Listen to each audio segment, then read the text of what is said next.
Podcast IS.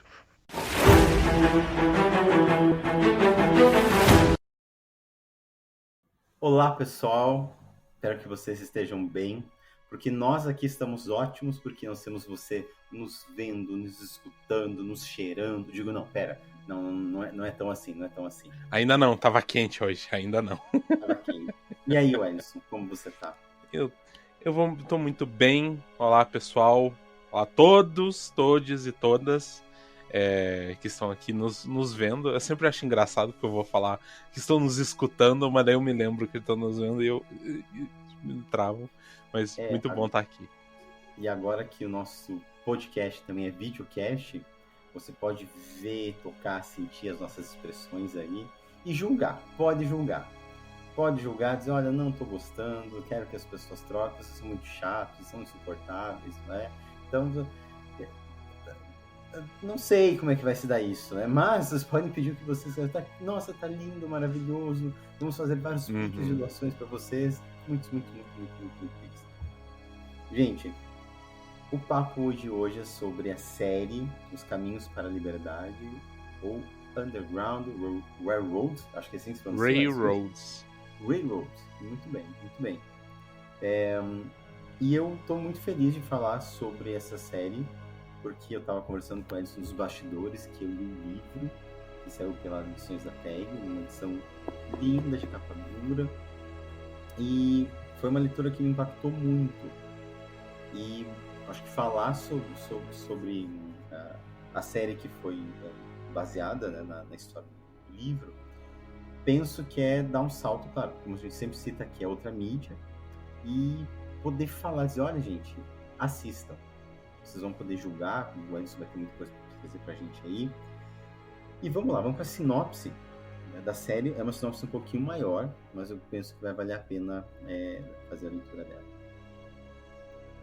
Os cenários são os Estados Unidos de meados de 1850, quando a escravidão ainda era legal na metade do sul do país. Em foco está a história de uma jovem de nome Cora, que passara seus 15 anos de vida, pelos seus cálculos, pois os escravos não têm direito ao próprio passado, em uma fazenda de algodão no estado da Geórgia, propriedade rica da família branca Randall.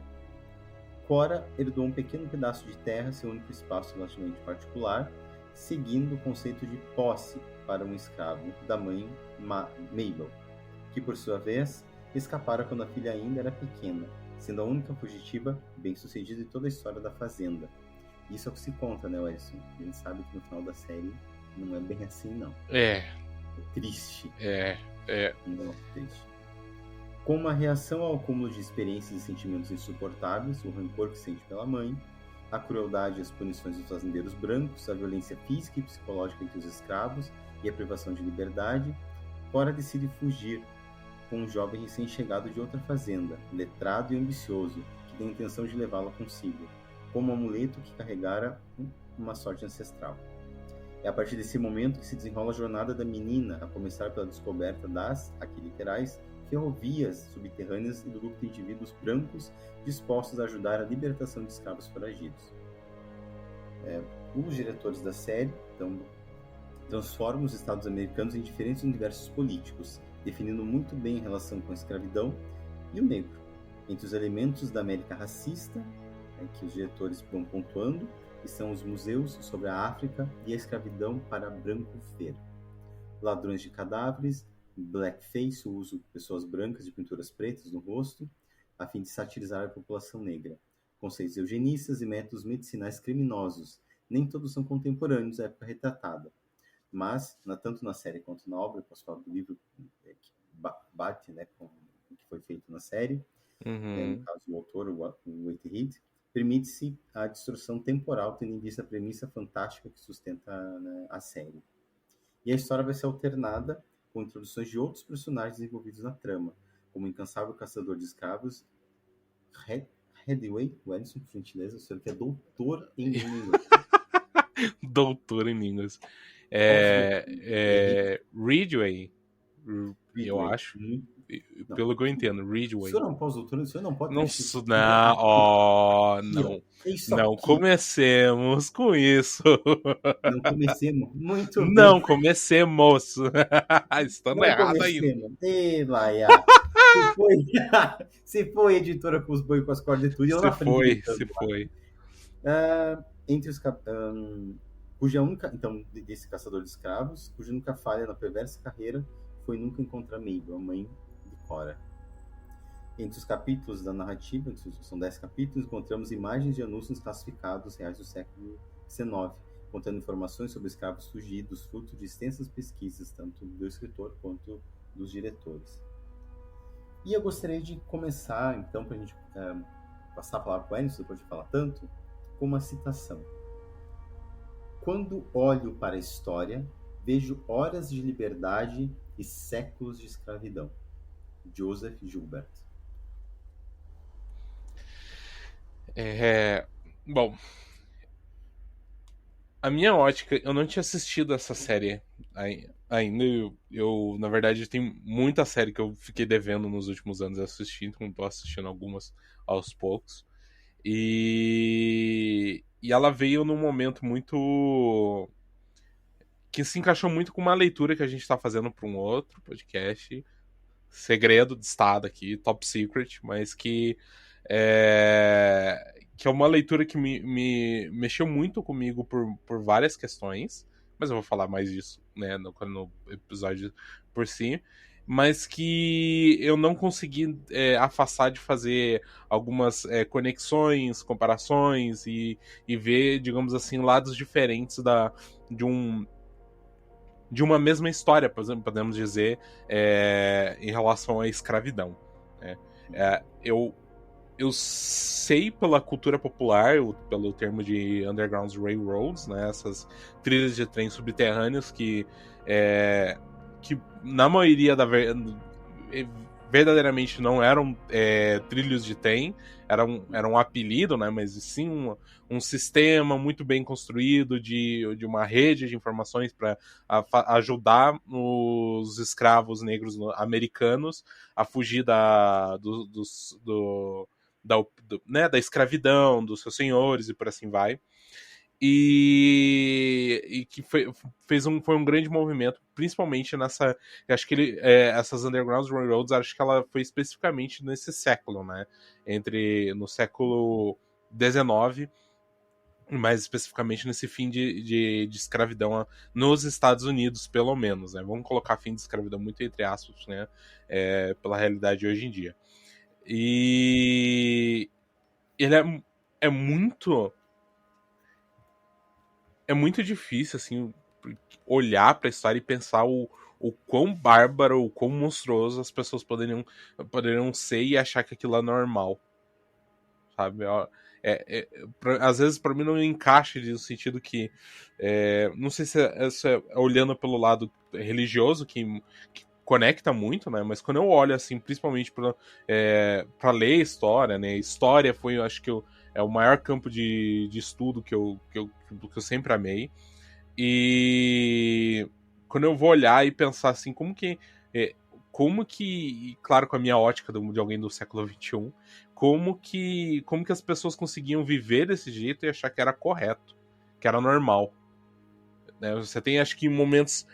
o caçador de escravos ali, o Arnold Ridgway, né?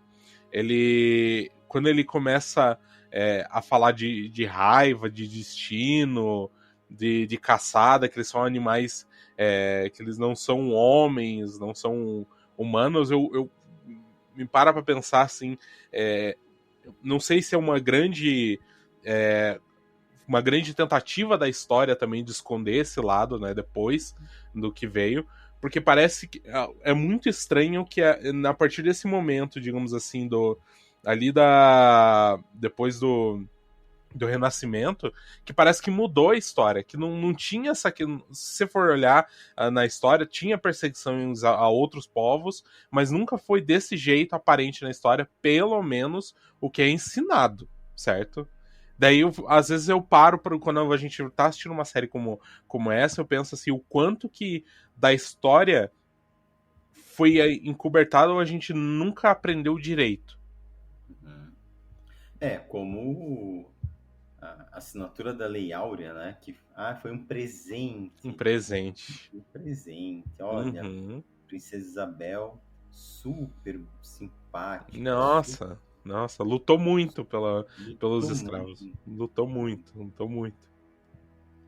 E então, eu penso que olhar para isso é a gente olhar para uma série que está falando diversas vezes, na verdade, trazendo elementos, né, de ciência-pesquisa, né, tanto do autor do livro, né, quanto dos diretores, para retratar ali, por exemplo, como é que era a punição, né, da população negra, né, na escravidão, que desde de fileiras de pessoas negras mortas, servindo como exemplo, várias aspas nisso, né, por favor, para que não tentassem fugir, sendo colocadas dentro de um touro e sendo cozinhadas vivas, um touro de ferro, né, sendo jogadas lá dentro, cozinhadas vivas, é uma coisa importante e inimaginável, sendo queimadas vivas em uma fogueira. Logo no início da série tem essa cena que as pessoas estão ali reunindo, conversando, tipo uma festa para matar um escravo que havia fugido. Ele foi pego por esse caçador de escravos. E eu penso que se a gente olhar para essa narrativa, nós vamos encontrar ali a podridão humana. É a podridão humana, né, do que é capaz. Tanto quanto o nazismo, o stalinismo, o fascismo, a escravidão é a podridão humana.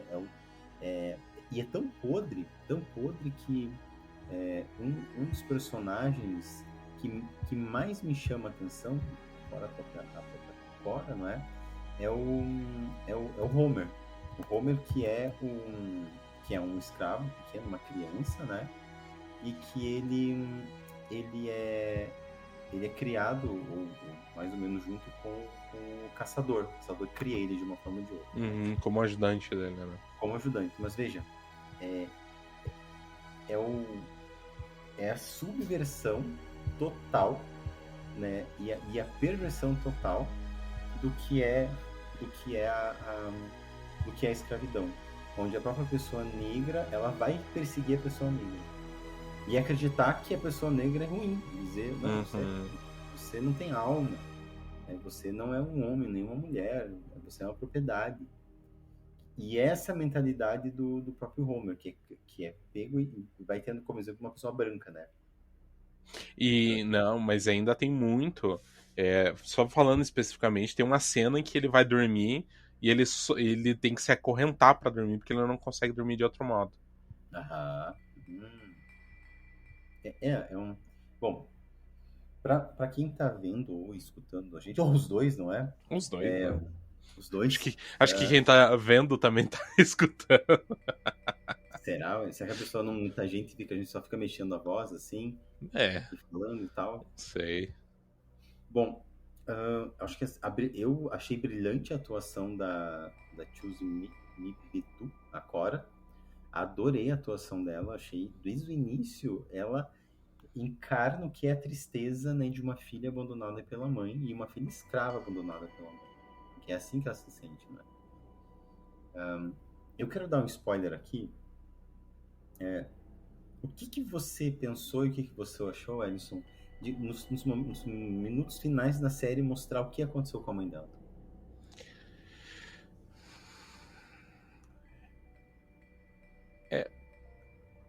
É difícil, Cris. Por um lado, para quem tá acompanhando todo o sofrimento da Cora, você quer entender como que a mãe abandonou. Principalmente quando você vai vendo conhecendo ela pela primeira vez, que ela não parecia ser uma pessoa que abandonaria a filha, certo? E você querendo ter esse fechamento da história do porquê que... Como que ela fugiu e deixou a filha pra trás. Como que ela foi de simplesmente abandonar a filha pra continuar nesse inferno e escapar ela sozinha. Isso principalmente o impacto por causa do outro livro que a gente tá lendo. E isso me pegou muito forte também do porquê que isso aconteceu, de entender qual que foi a origem disso, o que aconteceu. Tanto que enquanto eu assisti, eu achei que por um momento, em algum momento do trilho, né, digamos assim, a Cora ia encontrar a mãe dela no caminho. Eu achei que isso ia acontecer. E assistir aquele. Quando mostra a cena do que realmente aconteceu. Primeiro que quando eles surgiram, eu por um momento eu pensei que tinha uma. Que tinha, digamos assim, um foreshadowing, né? Um indício de que era sobre isso, que a mãe dela de fato não sobreviveu à fuga e acabou morrendo em algum canto esquecido, né? E nunca foi encontrada, por isso foi dada como fugitiva. Mas por um lado, depois de tudo que aconteceu, eu não sei, eu senti que foi muito jogado a história no final, sabe? Tipo, muito jogado. Simplesmente pá, que nem quando tem aquele episódio que é só simplesmente o que aconteceu com a garotinha que sobreviveu da casa que tava pegando fogo. Que a Cora acha que ela morreu queimada dentro da casa, mas na verdade ela conseguiu fugir, sabe? Foi mais ou menos isso de, tipo, simplesmente jogado, que poderia ser mais bem trabalhado, que poderia ter sido mais bem utilizado na história. Isso olhando de um lado muito frio, certo? Mas ao mesmo tempo, vendo a história o que levou ela a fugir daquele jeito tão repentino, porque é um momento que tipo, nossa, que tá... me tira daqui, por favor, né? E no momento em que ela tá fugindo, ela dá aquele... dá aquela voltar à sanidade do que eu tô fazendo fugindo sozinha, e acontece o que acontece com ela, e aquilo também me diz, tipo, nossa, a Cora nunca... Não tem como a Cora saber. Ela pode ter uma alusão um dia disso, ou nunca ter.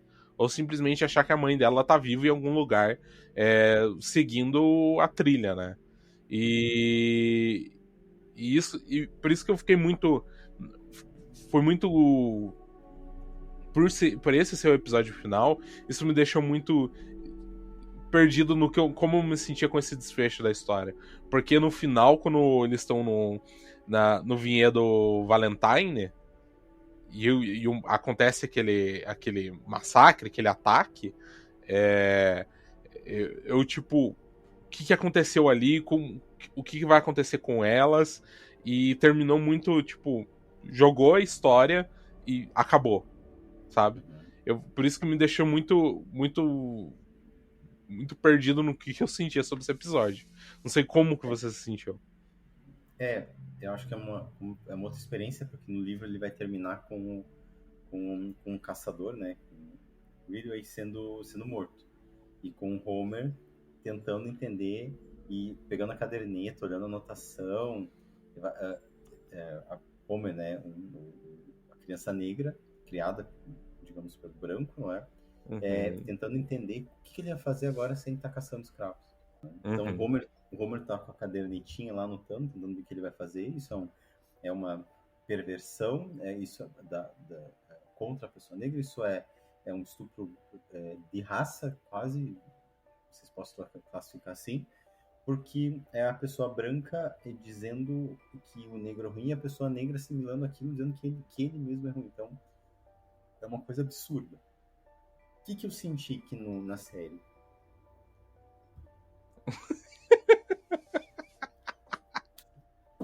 Tá esse climinha hoje. Tá quente, eu fechei tudo aqui, tá abafado. O que eu penso na série? Que eles correram assim como um trem no final. Fizeram 10 capítulos ali, tentando dar a cada parada que tem no livro, inclusive a cada parada, digamos assim. Mas tiveram alguns capítulos que foram arrastados. Eu achei 2 capítulos meio arrastados assim, que você diz, não precisava tudo isso. E acabaram correndo no final. O que eu vejo de diferente?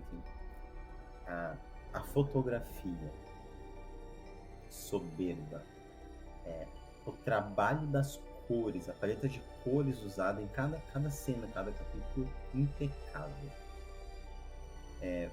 O jeito que tem a introdução do primeiro episódio, nossa, é um festival para os olhos, porque tudo não é uma câmera lenta, mas é uma câmera que ela vai fazendo, é quase um flashback, só que é por partes, por cenas, assim. Então a gente tem algo na série que vai nos enredando, como acostumando o olhar para aquilo que a gente vai ver. E vai brincando com o nosso olhar.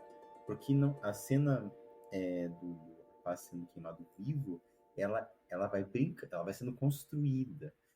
Primeiro é um plano, é um plano que vai descendo, onde tem a mesa, a comida, aí vai para as pessoas brancas, vestidas de branco, uma toalha bonita, e aí, de repente, chega a carroça, mas aquilo vai se desvelando aos poucos. Aí eles mantêm isso na narrativa toda, que eu acho que é um ganho muito bom. A expressão, né, da atriz, né, que faz a Cora, eu amei. Eu acho que ela encarna a tristeza desse abandono, como eu falei antes, da mãe e o absurdo que é a própria escravidão, de um jeito muito soberbo para mim. A atuação do caçador também, acho que também do Chase Dillon, que é o Homer, do Caesar, que é o Aaron Pierre, maravilhoso. O Joel Edgerton, que é o Arnold Ridgway. A Mabel, a Mabel, ela não tem falas, né? Ela não tem falas narrativas. Não, muito poucas, muito poucas. Não, eu não sei se ela falou qualquer coisa, porque mas a expressão dessa atriz, a expressão foi algo absurdo. Da Sheila Tin. E é uma série que, ao meu ver, ela não é uma série cansativa, exceto nos 2 episódios que a gente vai rascar, mas porque ela tem uma densidade de atuações ali. Acho que muito, muito densa, não é? Como é que você vê, o Ernest, assim, essa questão de como foi filmada a série, desses planos, das cenas, paleta de cores? Tem algumas questões. Tem momentos que eles são muito, como é que eu posso... A cena ela é muito bem construída, principalmente quando a Cora ela tá tentando soltar aquela, digamos assim, aquele nó que ela tinha preso, que ela não conseguia se expressar, falar, contar a história dela. Quando ela tem aquele, digamos assim, sonho que ela precisa passar o testemunho dela para aquele lugar. E depois ela se encontra com o Caesar depois de muito tempo, né? Depois que eles se separaram lá na Carolina do Sul, certo? E eles dançam sozinhos no meio daquele sonho. Essa cena me pegou muito forte, de tipo, passa o seu testemunho, ela dançando com ele, daquilo se soltar, daquilo, né, sabe, da primeira, digamos assim, paixão verdadeira que ela teve pelo Caesar, e que foi acho que um sinal de sair dessa tristeza, da vida que ela estava tendo como escrava, né? E tem vários momentos que a tensão, você sentia muito a tensão. Muito, você sabe aquela questão de você ter a estranheza no ar, de aquela cena, você sabe que ela foi escrita pra ela te passar uma estranheza da situação, do que tá acontecendo, pra você não sentir que tá bem esse lugar, certo? Depois que eles fogem pela primeira vez, você sente no ar, sem que você comece a analisar o que tá acontecendo, você sente que tem alguma coisa muito errada aqui. Você tem algo muito errado. Você sente essa estranheza. Você sente ela. Então, isso é um dos pontos fortes, eu acho, da série como um todo. Eu acho que o que se tentou fazer de eugenia mesmo, aqui em Curitiba isso é feito direto pela atual gestão da prefeitura. No caso aqui de Curitiba, é escancarado a questão de não dar atenção às pessoas de situação de rua, que a prefeitura ela considera, literalmente as palavras do prefeito, um cheiro ruim, pessoas feias. E então não se deve dar assistência. Na série Caminhos da Liberdade vai aparecer isso da medicina enquanto esse papel de eugenia, enquanto o papel de matar a população negra de uma forma lícita, burocrática, dando uma medicação, uma vitamina que não é vitamina, fazendo testes e esterilizando as mulheres negras para que não tenham filho. Isso me lembrou muito um filme, eu não vou lembrar o nome do filme. Ele é dramatizando uma situação muito específica, que foram quando eles fizeram testes, acho que para sífilis, quando eles pegaram população negra nos Estados Unidos e eles drogavam as pessoas muitas vezes morriam como cobaias e não é e tipo, foram totalmente enganadas, foram experimentadas especificamente a população negra, acho que não sei se foi dezenas ou centenas de pessoas morreram. Isso me lembrou muito, me voltou muito forte que esse filme eu assistia quando eu tava na escola ainda, um professor passou pra minha classe. Então eu lembro muito, muito vívido de uma cena muito horrorosa de a que ponto conseguimos chegar e não é um ponto muito distante para um grupo social muito específico. Você comentou da questão aqui, de Curitiba. Eu lembro claramente de uma pessoa eu ser abordado na rua e alguém falar muito estranho de tipo, você não pode dar comida. Eu olhei assim, tipo, quê? Mas casos à parte, mas mostra muito um grupo seleto que começa a desumanizar pessoas que não pertencem a esse grupo. Claro que é uma questão de não só de classe, como raça, gênero também, muito. E é desprezível, assim, ver as pessoas que estão sendo acolhidas, sendo recebidas, com toda essa falsidade para fazer um controle populacional, para começar aos poucos fazer o que no que a Carolina do Norte estava fazendo de uma forma violenta, caçando e matando a população negra, aqui eles estavam fazendo de uma forma violenta, sim, só que disfarçada, enganando, atraindo como víboras, como caçadores, pessoas e enganando, acolhendo e fazendo elas morrerem aos poucos. Como a vovozinha do Chapeuzinho Vermelho. Né? Exatamente. Atraindo, vai enredando. É uma bruxa que vai soltando doce e as crianças vão pegando. É uma coisa absurda, viu, tanto isso. Penso que é uma série que deve ser vista muito importante. Ela tem esse realismo fantástico da questão da ferrovia, né, do trem, Isso, exatamente. Mas não tirem nada da mensagem que ela quer passar. Ao meu ver, não tirem nada, pelo contrário. É uma série que tem uma outra questão, tem paralelos, né, com o Caçador, com o Igor, que o pai dele falha com ele, segundo o pai dele, né, ele falhou com ele, que a mãe morreu.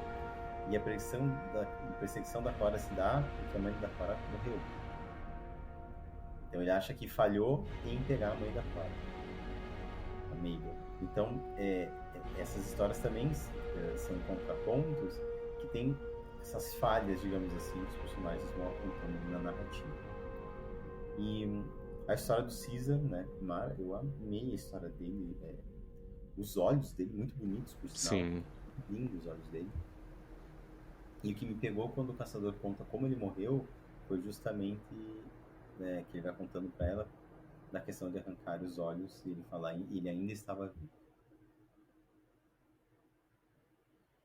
É uma narrativa muito densa, gente. Vejam essa série porque vale cada minuto. E é uma série muito densa, tem muitas mensagens,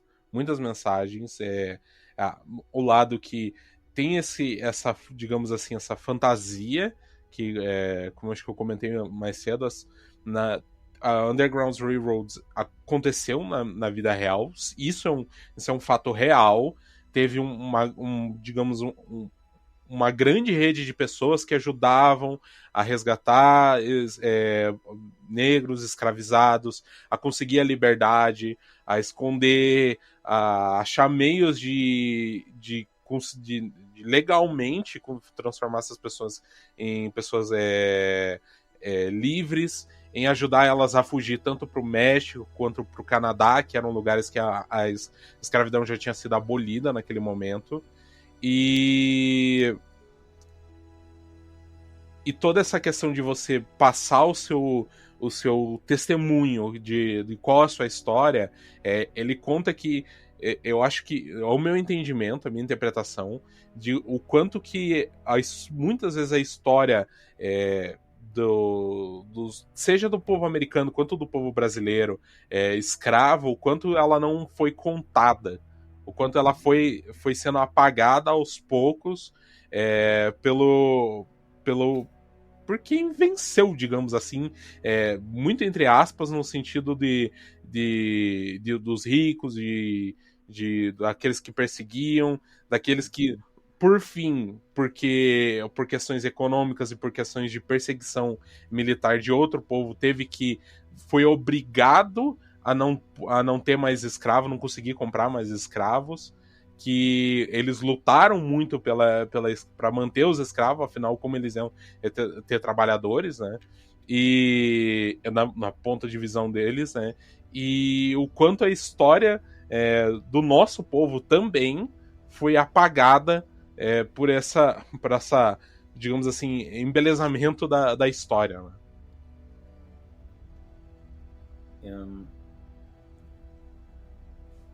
Acho que toda a história da escravidão, ela vai ter um embelezamento pela parte das pessoas brancas. Ela vai dizer assim, olha, é um negro de alma branca. Então, é uma coisa que vai... Imagine isso séculos introjetando na cabeça das pessoas, né? Como que uma pessoa negra vai se sentir tranquila e segura para circular num shopping no meio de uma classe média alta, por exemplo? Sem ser a pessoa que vai ser cuidada, né? Ela vai ser a pessoa que vai ser cuidada, que vai ser vigiada. E isso vem toda essa história, disso que se criou na mente das pessoas, com os séculos de absurdo que foi a escravidão. Eu vejo que acho que a intolerância, a brutalidade dentro da série, ela vai refletir não só o que foi a escravidão, mas também o que é a herança da escravidão para nós. Que tá aí, que tá gritando. Nós vemos assim, imagina que num presídio, em 100% dos presos, pelo menos 60%, 80%, dependendo do presídio, são pessoas negras que nem sequer foram julgadas ainda. Uhum. Então o superproduto continua. Eu acho que o realismo mágico como recurso, tanto na literatura quanto nas obras fílmicas, ele, se não for bem utilizado, ele detona a obra. Seja o filme, seja o livro, seja o teatro, ele detona. Mas me parece que na série ele foi extremamente bem utilizado. Porque você no pouco está se importando, você não tem debaixo da ferrovia pensar sobre isso, porque não faz diferença. Mas como você falou, é a mensagem que se passa. Talvez isso seja o mais importante. Sim, tem algo construído, né? Tem aquela sala, o último, quando ela tá indo pro vinhedo Valentine, né, a Cora, e eles chegam numa sala toda bem, digamos assim, montada, né, num sentido com azulejo, bem uma sala bonita, e tem um mural, assim, tem uma parede mostrando quem construiu tudo aquilo, né? Que é o trabalho de que não seria fácil construir aquilo, mas o quão longe, o quão empenhado muitas pessoas estavam por essa luta. E quando ela vai e fica no sótão, presa no sótão lá, no livro não sei quantos capítulos, assim, enjoativo, né? Porque você sente o sufocamento dela naquele sótão, você sente o narrativo, né? Mas o jeito que a família que acolhe ela se comporta, que especialmente a esposa do homem que acolhe a Cora, né? É uma família que é contra a escravidão, ele especialmente, não é? Mas é como se não tivessem dispostos a pagar o preço que se fala sobre isso. Acabam pagando, porque a Cora é pega e tem que se apresentar para o caçador e tal. E a família não é poupada. Se não me engano, são Mormons, se não me engano, acho que é uma comunidade Mormon. O Amish. Não sei. Não sei. É muitas comunidades protestantes nos Estados Unidos. Então, eu tenho a impressão de que essa construção, inclusive para apresentar em cada cidade de como aquela cultura estava sendo escravocrata. Eu tenho essa percepção também. E é isso, gente. É isso, Ed. É isso. Você tem palavras finais? Bom, pessoal, assistam a série. Ela tem os seus momentos arrastados. Não é perfeita, mas ela é uma grande representação da história real, que tem seus reflexos até hoje. Não é à toa que é muito importante a gente ver a história da Cora, a história do Caesar, ver toda a história da própria Underground Railroads, né, das ferrovias subterrâneas, e avaliar o que isso representa na nossa sociedade no dia de hoje. Acho que ele tem um impacto muito importante da questão também daquilo de o que vale a pena você lutar. O que vale a pena você lutar. Eu acho que uma questão antirracial, de você ser antirracista, né, no caso, né, contra o preconceito, é uma luta muito válida.